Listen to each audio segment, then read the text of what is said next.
Elle choisira son moment.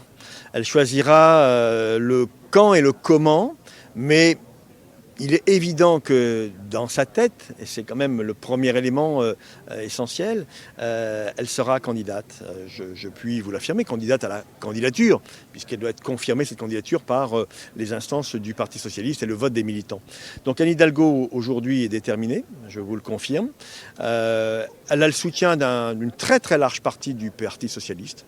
Manifestement, même si j'ai bien vu, entre guillemets, la candidature évoquée de Stéphane Le Foll. Et surtout, elle a un projet politique qui est alimenté par sa propre réflexion, par le travail des groupes parlementaires et bien sûr par le Parti socialiste. Elle ne parle pas de primaire, elle parle d'un vote. Vous non plus, d'ailleurs, vous n'employez pas le mot. Et elle me refuse même de débattre avec Stéphane Le Foll. C'est quoi? C'est qu'elle veut le tapis rouge pour se lancer? Non, je crois que ce serait mal connaître Anne Hidalgo. Je pense qu'il faut s'éviter tout ce qui peut contribuer finalement, non pas à une division, mais en tout cas à une concurrence qui pourrait être considérée comme étant inutile dans le cadre de l'urgence qui est la nôtre. Stéphane Le Foll, si Stéphane va jusqu'au bout, s'il est candidat, eh bien, aura l'occasion de s'exprimer, elle s'exprimera, les militants décideront. Et je suis convaincu qu'Anne Hidalgo recevra une très large majorité de soutien.